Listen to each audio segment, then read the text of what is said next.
Vous n'arrivez plus du tout à suivre le dossier Brexit.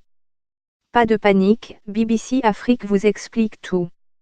L'accord sur le Brexit de Theresa May a subi, le mardi 12 mars, une cuisante défaite au Parlement britannique. Les députés britanniques ont rejeté le nouvel accord négocié avec l'Union européenne, 391 voix contre 242. Ce n'est pas une première, en janvier dernier déjà, l'accord initial avait connu le même sort à la Chambre des communes. Si le vote du mardi s'était déroulé comme prévu, le Royaume-Uni aurait quitté l'UE le 29 mars, mais cette date de sortie est toujours imminente. La prochaine étape est un autre vote, celui du mercredi 13 mars. Les députés devront approuver ou non la possibilité pour le Royaume-Uni de quitter l'UE le 29 mars sans un accord, un no deal.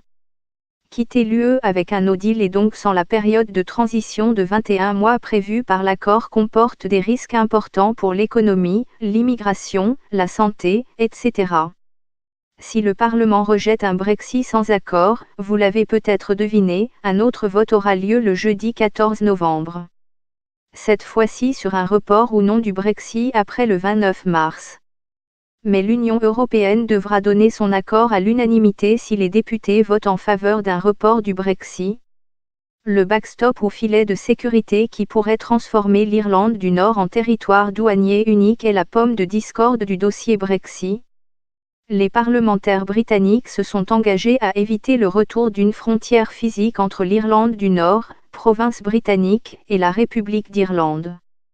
Le Royaume-Uni et la République d'Irlande font tous deux partie du marché unique et de l'union douanière de l'UE, de sorte que les produits n'ont pas besoin d'être inspectés par les douanes.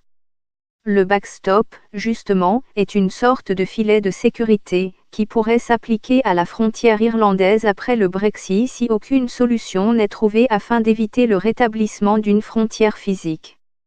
Mais certains élus conservateurs craignent que ce filet de sécurité fasse de l'Irlande du Nord un territoire au statut à part au Royaume-Uni, voire constitue une ingérence européenne dans les affaires britanniques. Pourtant, le retour d'une frontière physique entre les deux Irlandes a de sérieuses chances d'affaiblir les accords de paix du Vendredi saint datant de 1998, qui avaient clôturé 30 ans de conflits armés. Son court mandat de Premier ministre a été marqué par les négociations sur le Brexit, qui lui ont valu 2 lourdes défaites parlementaires.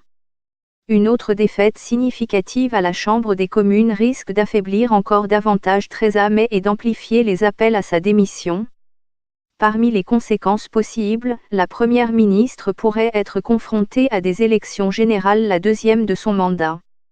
S'exprimant à la Chambre des communes après le vote de mardi, le chef de l'opposition travailliste, Jeremy Corbyn, a dit qu'il serait peut-être temps de, vous l'avez deviné, d'un autre vote.